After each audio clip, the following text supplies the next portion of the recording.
2018년 새해가 밝았습니다. 그러나 주택사업 중심으로 성장했던 국내 건설 시장엔 빨간불이 켜진 상황인데요. 위축된 내수에 부담을 주는 사상 최대 주택 공급 물량, 사회 간접 자본 예산의 급감, 더욱 고삐를 죄는 정부의 규제책까지 악재가 이어질 전망입니다. 2017년 7%를 기록한 건설 투자 증가율이 올해엔 1%에도 미치지 못할 것이라는 이관론까지 팽배한 지금, 과연 해결책은 있을까요? 오늘 서정희의 경제펀치에서는 이상호 한국건설산업연구원장과 함께 2018년 건설 부동산 시장의 전망을 짚어봅니다.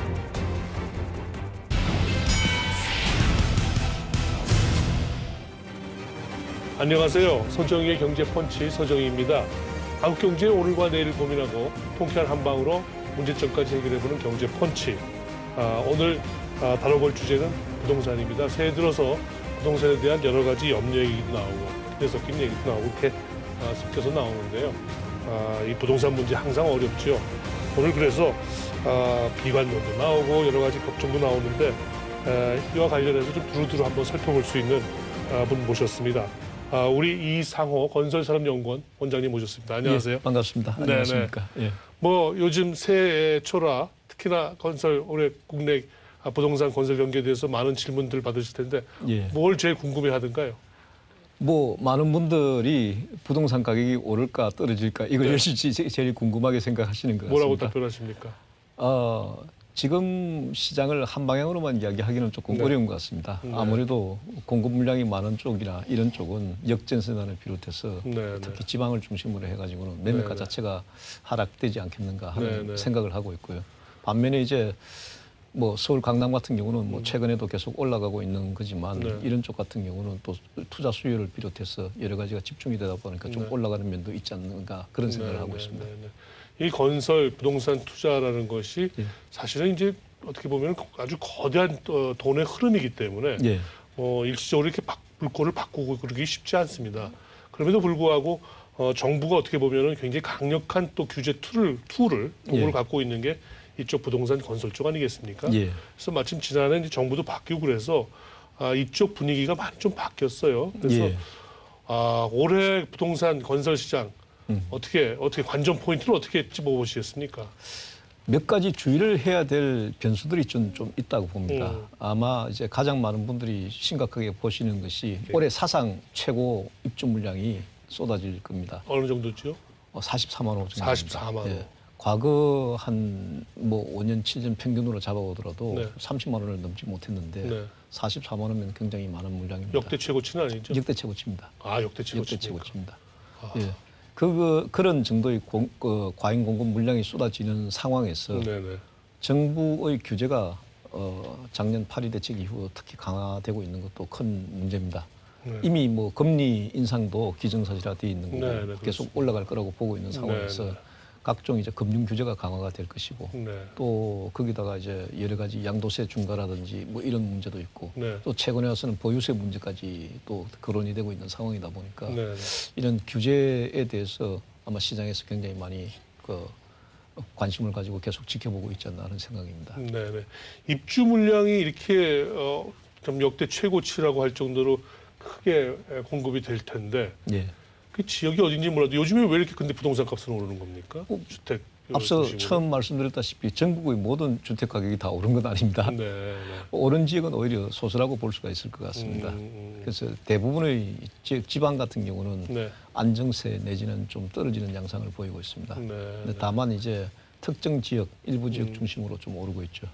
그렇다고 한다면 아까 말씀 주신 그 44만 원 입주 물량은 지금 말씀하신 강남을 비롯한 특정 지역이 아닌 쪽에 많이 몰려 있다는 이 말씀인가요? 예, 그렇습니다. 뭐 수도권 일부 지역하고 또 지방 이런 쪽 공급 물량이 특히 많습니다. 그 입주 물량이 이제 몰려 있다고 하는 그 특징 관전 포인트 하나 주셨고 또 많이들 걱정해 주시는 게 이제 그 토목 쪽에 SOC 예산이 너무 급격하게 줄었다. 그래서 업체들이 아마 감당하기 힘들 정도의 어떤 그 샥 수요의 위축. 뭐 이런 걸 걱정하시던데 어떻게 보십니까? 금년도 정부 예산이 한 7% 이상 증액이 됐습니다. 그런데 SOC 예산은 뭐 당초 SOC 예산안은 20% 정도 줄이는 걸로 발표를 했다가 국회 심의 과정에서 한 1조 3천억 정도 증액을 시켜줬습니다. 뭐 그렇더라도 작년 대비해서 14%나 줄었습니다. 14%. 근데 네. 토목 같은 경우는 이 건축 경기하고 좀 구분해서 볼 필요가 있습니다. 사실은 최근 3, 4년간 건설 경기가 좋았다지만 네. 그건 대부분 다 주택을 중심으로 하는 건축 경기입니다. 네. 네. 토목의 경우는 7년간 네. 성장률이 마이너스를 기록했습니다. 주로 이제 이 토목이 주로 관공사죠. 공공공사 중심의 사업을 영위하는 지역 중소업체들 같은 경우는 그러니까 상당히 어려운 상황을 맞이하고 있습니다. 그게 한겨울이 뭐 7년, 8년째 계속 지속되고 있는 상황이라고 해도 과언이 아닙니다. 과거에 우리 한국 경제의 성장을 너무 이 토목 건설 마치 뭐 흔한 예로 동네 보도블록도 다시 깔았다 폈다 한다고 할 정도로 너무 이쪽에서 의지하고 기대다가 그 부분이 오히려 좀 정상화되고 있는 부분은 아닌가요? 뭐 상당히 그렇게 보시는 분들도 많을 것 같습니다. 그런데 어떤 의미에서 본다면 과거에 뭐 70년대, 80년대 개발연대는 그런 측면도 분명히 있었습니다. 하지만 한 7년 가까이 토목 투자가 계속 마이너스라고 하는 점을 생각해 보시면 지금 우리도 그 이쪽 부분에 대한 인프라 투자가 소홀히 했을 경우 미국이라든지 이런 나라들이 오늘날 겪고 있는 것과 같은 그런 상황을 우리도 겪지 않을까 하는 우려를 하고 있습니다.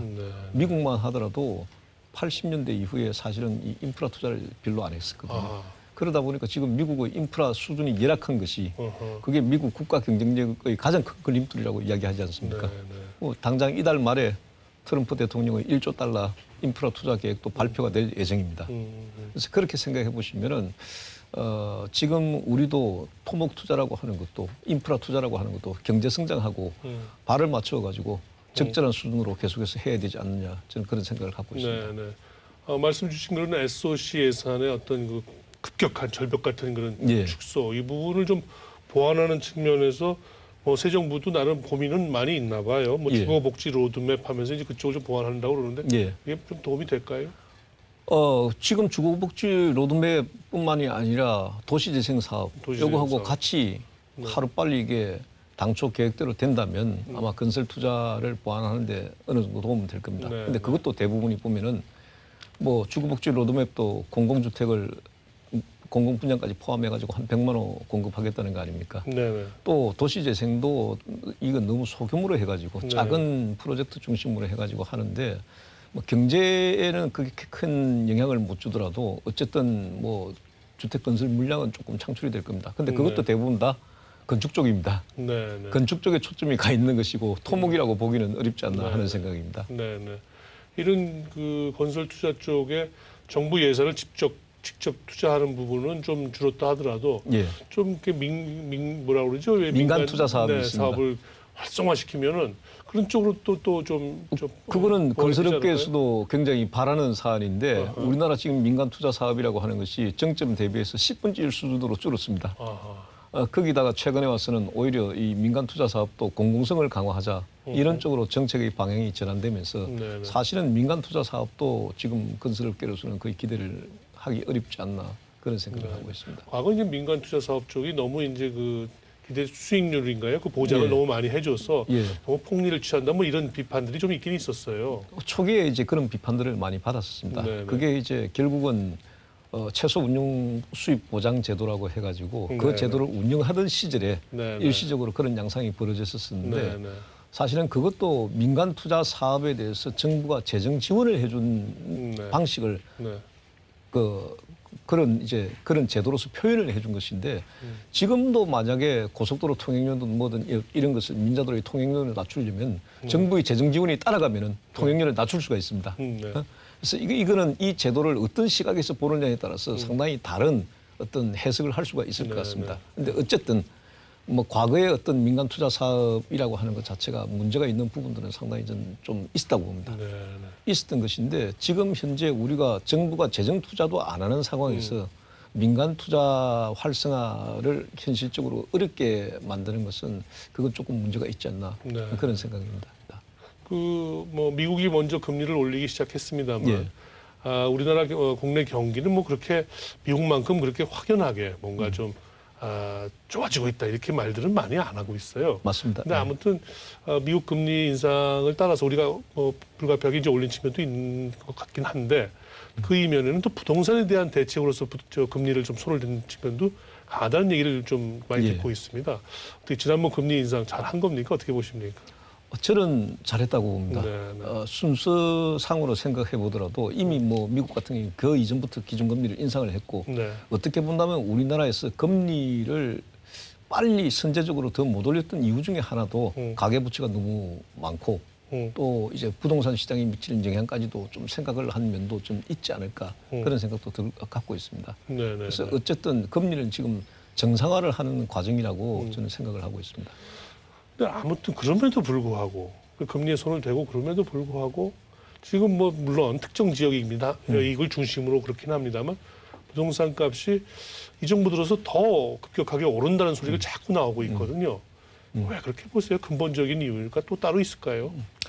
뭐 여러 가지를 생각을 해봐야 될 것 같습니다. 네. 제가 가격을 이야기한다 치면 그런 말씀들을 많이 드립니다. 네. 부동산 가격에 영향을 미치는 요인은 100가지는 된다. 그중에 한두 가지만 갖고 이야기를 하기는 굉장히 어렵지 않나. 그렇죠. 저는 그런 생각을 네, 갖고 네. 있습니다. 근데 이제 제가 최근에 뭐 몇 달 사이에 오른 그런 상당히 많은 어떤 경제 주체들이 뭐 과도한 부동산 불패시나 특히 서울 불패시나 강남 불패시나에 매몰되어 있는 면도 많지 않나 저는 그런 생각을 합니다. 그런데 사실은 이것도 우리가 조금 조심을 해야 될 필요성도 저는 있다고 생각합니다. 수도권 가격이 계속 주택 가격이 계속 올랐다고 이야기하지만 제가 네. 수도권 그 아파트 가격 지수만 갖고 이야기한다면 최근 5년간 올랐습니다. 그리고 또 특히 작년 정도부터 한 1년 내지 1년 반 전부터 시작해서 급격하게 올라간 건 사실입니다. 그런데 그 이전에 5년간 오르기 이전에 수도권 주택 가격만 하더라도 4년 반 동안 떨어졌습니다. 그런데 사람들이 떨어졌을 적에 이야기는 하지는 않고 올랐을 적에 이야기만 지금 현재 하고 있죠. 그래서 이 상황이라고 하는 것은 부동산 사업 자체가 원래 이게 부동산이라고 하는 게 경기가 뭐 호황일 때 있고 불황일 때 있고 그건 항상 이제 올라갔다 내려갔다 하는 산업입니다. 그런 거기 때문에 지금의 어떤 호조세가 무한정 계속 가리라고 장담하기는 어려운 면이 많지 않을까. 특히 뭐 대외적인 변수도 너무 많고요. 또 정부의 어떤 규제나 이런 것들이 본격적인 효과를 발휘했을 경우 뭐 경우에 따라서는 경착륙에 대한 우려도 상당히 큽니다. 그동안 이제 저금리 시절에는 이 돈이 많이 이제 그 기업 투자나 비즈니스 사이드 쪽으로 많이 갔으면 싶었는데 오히려 그쪽으로 안 가고 자꾸 부동산 쪽으로만 오니까 이번에 이제 금리를 손 대면서 이제 부동산 쪽으로 돈이 좀 들어가라고 그랬는데 결과는 오히려 비즈니스 사이드 쪽은 더 돈이 잘 안 가고 부동산 쪽으로만 계속 더 가면은 기대한 효과가 안 나타날 수도 있어요. 맞습니다. 어떻게 보십니까? 최근 몇 개월 사이에 그 부분을 상당히 저도 좀 우려스럽게 보고 있습니다. 특히 네. 중소기업을 하시는 분들을 만나 뵈면은 회사를 성장시키기 위해서 투자를 더 하고 고용을 더 늘린다. 이런 말씀을 하시는 분보다는 요즘에 분위기가 좀 그렇지 않죠. 중소기업 하기가 갈수록 더 어려워지니까 차라리 기업을 키우는 것보다도 그냥 개인 재테크 쪽에 너무 많은 관심들을 갖고 계시는 것 같습니다. 그 개인 재테크를 한다라고 했을 때 제일 이제 손쉽게 생각하는 것이 강남 부동산 혹은 뭐 그런 걸 부동산 갖고 있던 부동산을 자식한테 정리를 해준다든지 이런 쪽으로 생각을 하시는 분들이 많지 않나 하는 생각입니다. 이게 뭐 추세로서 장기화된다 이렇게 이야기할 수는 없지만 적어도 최근 뭐 한 6개월 내지 전후로 이렇게 생각을 해봤을 때는 그런 양상들이 이 뭐 강남 부동산 가격 상승과 상당히 좀 연관성이 있지 않나 그런 생각을 해봅니다. 굉장히 뜨끔한 지적 같은데 이 강남을 비롯한 특정 지역의 경우는 공급 물량을 좀 어떻게 좀 늘리면서 이렇게 잡을 수는 없는 겁니까? 강남을 비롯한 특정 지역의 공급 물량을 늘리려면 결국은 그게 재개발 재건축 문제하고 직결되지 않습니까? 그런데 재개발 재건축이 물론 많은 문제를 안고 있습니다. 그런데 도심지 안에서는 사실은 공급을 늘릴 수 있는 방법이 뭐 결국은 그게 제일 큰 부분이 될 수밖에 없는 거고요. 그게 아니라 치면은 이제 대안적인 어떤 주거지나 주택 공급 정책을 갖다 생각을 좀 많이 해봐야 되지 않을까 그런 생각입니다. 건설업계 전체적으로는 올해와 내년 뭐 향후 한 2, 3년 전체 좀 큰 타임 호라이즌을 보면 어떻게 보고 계신가요? 제 생각은 뭐 금년도 건설 경기가 그렇게까지 악화가 되리라고는 생각은 사실은 잘 하지는 않습니다. 이유는 딴 게 아니고 최근 한 3, 4년 동안에 계속 성장세를 갖고 있다가 조금 이제 작년서부터 조금 꺾이기 시작했지만 네. 그 여파라고 하는 것 자체가 뭐 아직은 기존의 어떤 성장세 자체 속에서 좀 있기 때문에 크게 꺾어지지는 않을 것 같습니다. 특히 건설 수주하고 건설 투자하고는 이게 시차가 한 1년 반 정도 있습니다. 네네. 재작년에 수주 실적이 사상 최고치를 기록했고 사실은 작년도에도 떨어졌어도 그렇게 많이 떨어지지 않았습니다. 네. 전년 대비해서 한 4, 5% 정도 떨어질 거라고 저는 보고 있고요. 금년 같은 경우가 수주는 조금 많이 떨어지겠지만 결국은 이 수주 추세를 본다 치면 금년까지는 건설 투자도 마이너스로 쉽게 돌아서지는 않을 것 같습니다. 그런데 이제 내년부터서는 문제가 전 되리라고 생각합니다. 그 이제 지표로서 제가 말씀을 드렸으면 하는 게 분양 실적 같은 것을 한번 유심히 한번 보셔야 될 필요성이 있지 않을까 하는 생각입니다. 네. 뭐 3년 전 같은 경우가 분양이 한 53만 호 정도 됐고요. 네. 재작년에 한 47만 호 정도 했고 작년 같은 경우가 뭐 저희들 추정치로는 한 34만 정도가 되지 않았나 그렇게 봅니다. 그럼 금년 같은 경우는 뭐 업체들 계획은 뭐 한 40만 호 정도까지 계획을 하고 있지만 그게 금융 약정이 현실적으로 안 되면 분양을 못 하는 거기 때문에 그렇죠. 그렇게 본다면 금년에 한 30만 호 정도로까지 만약에 떨어진다면 한 3년 분양은 물량이 한 20만 호 이상 준다면 네. 그게 주택 경기든 건설 경기든 국내 경제, 내수 경제 전반에 큰 파장을 가져올 수 있지 않겠습니까? 그래서 그런 면에서 본다면은 뭐 주택 부동산 경기도 이 건설업체 측면에서 본다면 뭐 금년까지는 아닐지 몰라도 선행 지표인 수준은 확연하게 꺾일 수 있겠지만 투자 측면에서 본다면 결국은 내년 이후부터가 상당히 뭐 시금쓰게 어려질 수밖에 없지 않을까 저는 그런 생각입니다. 오늘 저 토목이라든지 건축 또는 일반 주택 부동산 얘기를 하고는 있습니다만 이것도 하나 안 여쭤볼 수가 없겠네요. 땅 쪽, 토지 쪽 어떻게 보세요?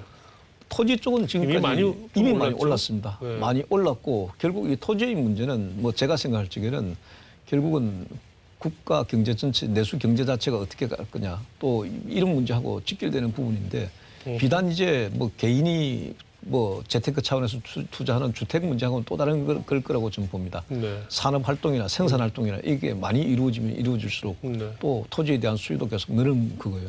또 거기다가 우리는 지금 공공택지 같은 경우가 사실상 좀 고갈이 돼 있는 상태입니다. 또 거기다가 지금 정부에서 이야기하는 뭐 도시재생 사업이다.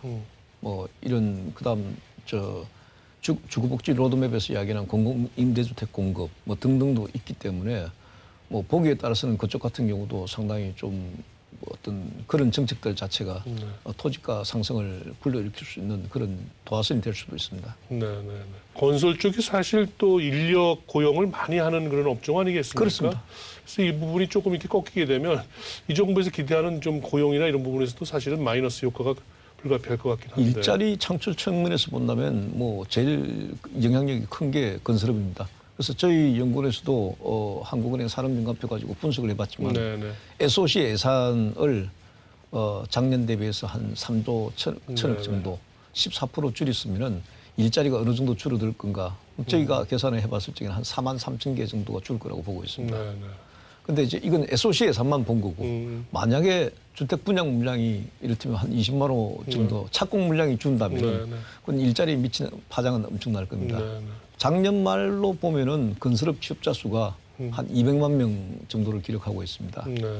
그런데 그 이전에 건설 경기가 본격적으로 회복되기 이전에는 그 건설업 취업자 수가 180만 명도 채 안 됐거든요.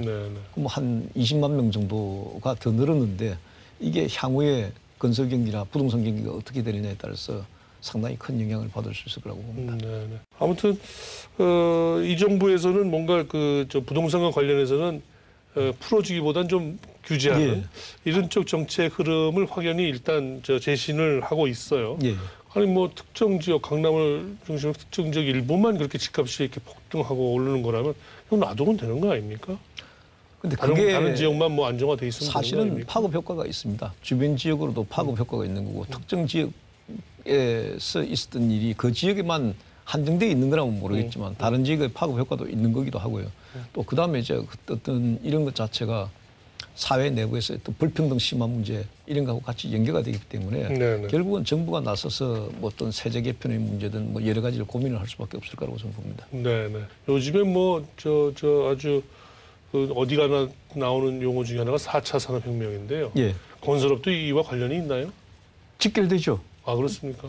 그 미국 지금 라스베가스에서 뭐 그 가전 제품 네네네. 박람회가 열리고 있지 않습니까? 금년도의 주제가 스마트 시티입니다. 그렇습니다. 그렇습니다. 예. 4차 산업혁명 시대를 맞아가지고 자꾸 이제 많은 분들이 건설업이라고 하는 게 사양 산업이다, 3D 네. 산업이다 이렇게 이야기하는데 전 세계적으로 4차 산업을 맞아서 건설 투자는 늘어나고 건설 일자리는 늘어난다는 게 맥킨지에서 하는 이야기입니다. 앞으로 인프라는 스마트 인프라로 만들어야 되고 네네. 집도 스마트홈 만들어야 되고 빌딩은 세웠다 그러면 스마트 빌딩을 만들어야 네네. 되고 도시도 스마트 시티를 만들어야 되지 않습니까? 네네. 이게 다 4차 산업혁명하고에서 요구하는 네. 그런 이제 그 건설 상품들인데 네네. 그 공급이라고 하는 것은 결국 건설업에서 하는 거 아니겠습니까? 네네. 그러니까 건설업 같은 경우도 4차 산업혁명이 진전될수록 사실은 이 건설업체가 해야 될 일도 굉장히 많죠. 그런 관점에서 본다 치면은 뭐 이 4차 산업혁명을 맞아서 이것도 건설업 자체를 일대 혁신할 수 있고 네. 또 크게 성장할 수 있는 그런 계기가 전 된다고 봅니다. 네네. 스마트 시티 같은 경우도 어떻게 보면 하여튼 그 새로운 하나의 지역 개발이라고 그럴까요? 그렇습니다. 어떤 도시 개발, 건설, 투자 뭐 이런 쪽을 뭔가 활성화할 수 있는 하나의 좋은 그 캐치프레이즈 요인일 것 같은데. 예, 그렇습니다. 그래서 선진국하고 신흥국을 나눠서 보더라도 신흥국 같은 경우는 도시화하고 네. 산업화 차원에서도 도시 경쟁력을 높여야 되는 부분도 있고 네네. 일본을 비롯해가지고 이런 도쿄든 뭐 유럽의 네. 도시들 같은 경우도 기본적으로 거기는 인프라 시설은 전에 했지만 유지 관리 측면이라든지 또 이게 지금 IoT하고 같이 사물 네. 인터넷하고 연관시켜가지고 도시 자체를 그 새로운 네. 그 스마트 시티로 변모를 시켜야 될 필요성을 예, 예. 느끼고 있습니다. 네. 그렇기 때문에 신흥국, 선진국을 가릴 것 없이 네. 다 이제 4차 산업혁명하고 관련해서 건설 투자는 늘어나고 있습니다. 그 끝으로 항상 이렇게 부동산 관련된 의견을 여쭙게 되면 건설 쪽에서는 항상 어렵다, 힘들다, 이 전망이 좀 안 좋다 이렇게 얘기하는데 너무 좀 앓는 소리 아니신가요?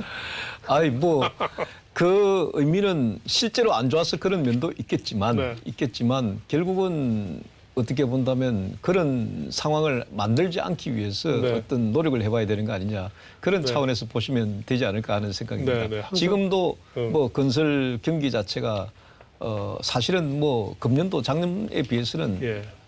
좋을 수가 없는 상황입니다. 네, 네. 근데 그렇더라도 조금 어려운 비관적인 전망을 하는 이유는 네, 네. 그런 비관적인 상황까지는 가지 않게 네. 특히 올해보다도 이제 내년 이후도 더 걱정을 해주셨는데 그런 측면에서 정부가 한번 여러 가지 몇 가지는 다시 한번 짚어볼 필요도 있겠습니다. 예. 네, 네, 네.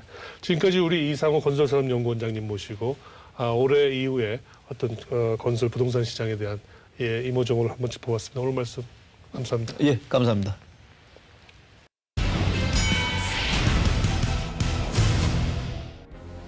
예, 새해 항상 먼저 생각하게 되는 부동산 경기. 오늘 말씀 나눠보니까 우리 일반 다른 기업 투자 쪽이 조금 오히려 활기를 못 띠는 반면 부동산 쪽은 오히려 조금 돈이 몰리고 있는 그런 상황인 것 같군요. 이 반대로 부동산 쪽은 좀 안정이 되고 또 기업 투자 쪽은 활발해지는 그런 황금 게이트웨이가 됐으면 하는 바람으로 오늘 방송 이만 인사드리겠습니다. 감사합니다.